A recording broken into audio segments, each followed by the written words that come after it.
Mister ladies viewers அனைவருக்கும் வணக்கம். நான் டாக்டர் நித்யா, சித்தா பிசிஷியன். இதய நோய்கள் தொடர்பான நிறைய கேள்விகள், சந்தேகங்கள் இருக்கும். ஒருவேளை இதய நோய்கள் இருந்தா இதற்கு சித்தா மெடிசின்ஸ் எடுக்கலாமா அப்படின்னு ஒரு டவுட் இருக்கும். ஏன்னா இப்போ ரீசெண்டா பாத்தீங்கன்னா கிளினிக் வந்தவர் ஒருத்தர் என்ன கேட்டாருன்னா, மேம் எனக்கு ஹார்ட்ல பிளாக் இருக்கு. இது ஹெரிடிட்டியா எனக்கு ஹார்ட்ல பிரச்சனை இருந்துகிட்டே இருக்கு. தாத்தாக்கு இருந்தது, அப்பாக்கு இருந்தது, எனக்கும் இருக்கு. இப்போ இந்த மாதிரி ஹெரிடிட்டியா வருது.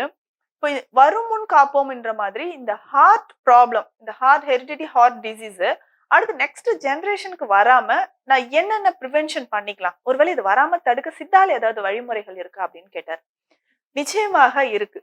இப்போ நம்ம உடல்ல நம்ம எல்லாருக்குமே இருக்கிற ஒரு தாட் என்னன்னா, கல்லீரலை பத்தி அதிகமா யோசிப்போம். அதுக்கு அடுத்தது நம்ம என்ன பண்ணுவோம்னா கிட்னிஸ், சிறுநீரகங்களுக்கு டயட் என்ன எடுக்கலாம் அப்படின்ற மாதிரி யோசிப்போம். ஆனா இதயம் பலம் ஆக்குறதுக்கு, இதயத்தை ஸ்ட்ரென்தன் பண்றதுக்கு என்னென்ன மாதிரியான உணவுகள், மருந்துகள் நம்ம எடுக்கலாம் அப்படின்ற மாதிரியான ஒரு சிந்தனை நிறைய பேருக்கு கொஞ்சம் குறைவா தான் இருக்குன்னு சொல்லலாம். ஏன்னா இதயம் ஒரு தசைகளால் ஆன ஒரு உறுப்புன்னு சொல்லலாம். அதாவது தசைகளா நம்ம உடல்ல எப்படி தசைகள் இருக்கோ அதே மாதிரி இதயம் தசைகளால் ஆனது. இதுல மயோகார்டியம் அப்படின்னு சொல்றோம். இந்த மசில்ஸ்ல ஏதாவது வீக்னஸ் இருக்கு, ரத்த ஓட்டம் தடைப்படுது, இல்ல அந்த மசில்ஸ்க்கு சப்ளை பண்ணக்கூடிய ஆர்டரிஸ்ல ஏதாவது பிளாக் இருக்குன்னா தான் இதயத்துக்கு நிறைய பாதிப்புகள் ஏற்பட்டு நிறைய இதயம் சார்ந்து வரக்கூடிய நோய்கள் நமக்கு வருது. இந்த மாதிரி நிறைய பேருக்கு நம்ம இளம் வயதிலே பாக்குறோம், ஹார்ட் அட்டாக் வருது, இதயத்துக்கு போகக்கூடிய ரத்தம் ஸ்டாப் ஆயிடுச்சு, அதனாலதான் டக்குன்னு அவங்களுக்கு ஹார்ட் அட்டாக் வந்துருச்சு அப்படின்னு சொல்லுவாங்க.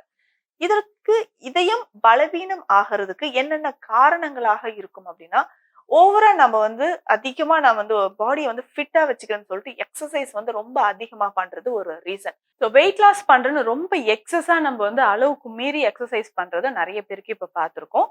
அதே மாதிரி டயட் அப்படின்னு பார்க்கும்போது அன்ஹெல்தி டயட் தான், நம்ம செடென்டரி லைஃப் ஸ்டைல் தான் நிறைய பேருக்கு இருக்கு. இரவு நேரத்து இப்போ இதய நோய் வராமல் இருக்கணும்னா இதெல்லாம் நிச்சயமா செய்யக்கூடாது அப்படின்னா அதுல ஃபர்ஸ்ட் விஷயமா என்னன்னா, நைட்ல ரொம்ப ரொம்ப நேரம் கண் முழிச்சு வேலை பார்க்கறது, லேட் நைட்ல அதிகமான உணவுகளை நம்ம சாப்பிடுறது. இப்போ நமக்கு இருக்க ஒரு ஹேபிட் என்னன்னா, நைட்டு 12 மணி 1 மணிக்கெல்லாம் நம்ம என்ன பண்றோம், நல்லா நான்வெஜ் நிறைய இருக்கிறது, பிரியாணி மாதிரி ஹெவியா டைஜஷன் ஆகாம, சீக்கிரம் டைஜஷன் ஆகாம இருக்கக்கூடிய உணவுகளை நம்ம ஹெவியா எடுத்துக்கிறது. இது எல்லாமே இதயத்தோட ஆரோக்கியத்தை கெடுக்கக்கூடியதா தான் இருக்கும்.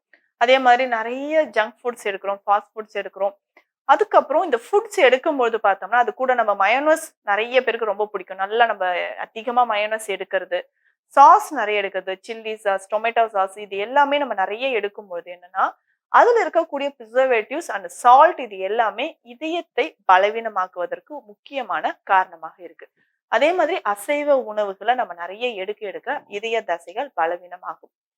சரி, இதுக்கு அடுத்தது பார்த்தோம்னா சர்க்கரை நோயாளிகள். நமக்கு டயபெட்டிஸ் பேஷண்ட்ஸ் என்னன்னா, இவர்களுக்குமே இதயம் சார்ந்து வரக்கூடிய பிரச்சனைகள் நிறைய பேருக்கு வர்றதை நம்ம பார்க்க முடியுது. அடுத்தது ரத்தத்தில் கொழுப்போட அளவு, ரத்தத்தில் இருக்கக்கூடிய கொலஸ்ட்ரால் லெவல் அதிகமா இருக்கிறவங்களுக்கும் இதயம் சார்ந்த பிரச்சனைகள் வருவதற்கு வாய்ப்பு இருக்கு. இவர்கள் எல்லாமே என்ன பண்ணா, எனக்கு இதயம் சார்ந்து இதயம் தொடர்பாக எந்த பிரச்சனைகள் வராமல் இருக்கணும்னா, நான் சொன்ன மாதிரி இந்த பழக்கத்தை எல்லாமே நம்ம அவாய்ட் பண்ணிட்டு உணவு முறையில் நாம் எடுக்கக்கூடிய சில சில விஷயங்கள், இதற்கான சித்த மருந்துகள்.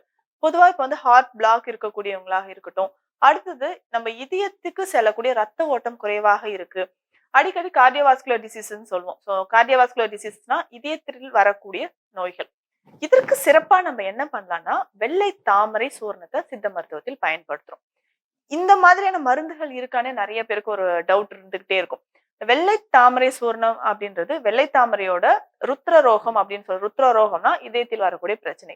இந்த ருத்ர ரோகத்தை குறைக்கக்கூடிய ஆற்றல் இருக்கக்கூடிய மூலிகைகள் தான் இதுல எல்லாமே சேருது. வெள்ளை தாமரையோட சேர்த்து இதுல சிறுநாகுப்பூ அப்படின்னு சொல்லக்கூடிய மூலிகை, இதோட கோஷ்டம் சேருது, அஸ்வகந்தாவும் இதுல நம்ம சேர்த்துதான் செய்யறோம்.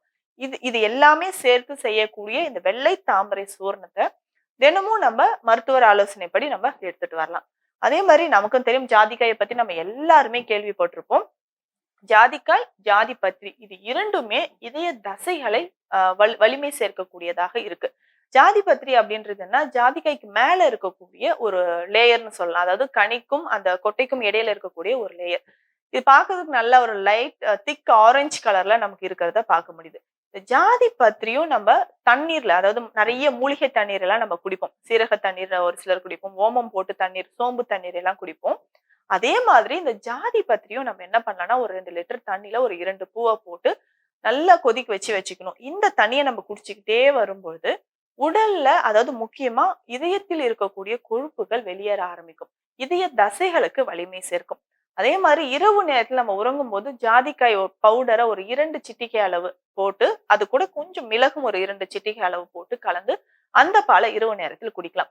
இந்த ஜாதி பத்திரி நான் சொன்னது எல்லாருமே எடுத்துக்கலாம். பெண்கள்ல இருந்து பெண்கள், ஆண்கள், வயதானவர்கள் எல்லாருமே எடுத்துக்கலாம். முக்கியமா இதுல அதிகமா anti inflammatory property, rheumatoid arthritis இருக்கு. அதாவது இதய நோய்கள் இருக்கக்கூடிய பெரும்பாலான நபர்களுக்கு பார்த்தோம்னா, ரொமட்டாய்டு டிசீஸ் இருக்கும். ரொமட்டாய்டு ஆர்த்ரைட்டிஸ் இருக்கும். அவர்களுக்குமே இந்த ஜாதி பத்திரிய தண்ணீர்ல போட்டு நல்லா கொதிக்க வச்சு குடிக்கலாம். இதற்கும் அடுத்து நம்ம என்னன்னா, சித்த மருத்துவத்தில் மருதம்பட்டை சூரணம் பயன்படுது. இதோட நாவல் கொட்டை சேர்த்து நம்ம எடுத்துக்கலாம். ஒவ்வொருத்தருக்கும் நம்ம கிளினிக்ல எந்த மாதிரியான சரி, எனக்கு வந்து ஹார்ட் ப்ராப்ளம் இருக்கு. எனக்கு வந்து ஹார்ட் மசில்ஸ் வந்து ஸ்ட்ரென்தன் பண்ணணும். இதயத்திற்கு போகக்கூடிய ரத்த ஓட்டத்தை அதிகப்படுத்தணும்னு நினைக்கிறவங்களுக்கு இந்த மாதிரியான மூலிகைகளை வச்சுதான் நம்ம மெடிசன்ஸை நம்ம ரெடி பண்ணி கொடுக்கணும். ஏன்னா ஒவ்வொருத்தருக்குமே நம்ம நாடி பார்க்கும்பொழுது அவர்களுக்கு ஏற்ற மாதிரி அந்த வாதம், பித்தம், கபம் 3ம் சேர்ந்து, ஏன்னா வாதம் தொடர்பாக வரக்கூடியதான் இதயத்தில் வரக்கூடிய நோய்கள், ருத்ர ரோகம் அப்படின்னு சொல்றது. அதற்கு ஏற்ற மாதிரியான வாதத்தை சமநிலைப்படுத்தி இதயத்திற்கு வலிமை சேர்க்கக்கூடிய மூலிகைகள் தான் நம்ம தேர்ந்தெடுத்து கொடுக்கிறோம். இது எல்லாமே நம்ம ஃபாலோ பண்ணிட்டு வரணும். முக்கியமாக செம்பருத்தி பூவை நம்ம வந்து டீ மாதிரி குடிக்கலாம். அதே மாதிரி வில்வ இலைகளும் இதற்கு நம்ம பயன்படுத்தலாம். எல்லா இடத்துலயுமே நமக்கு வில்வம் ரொம்ப ஈஸியா கிடைக்கும்.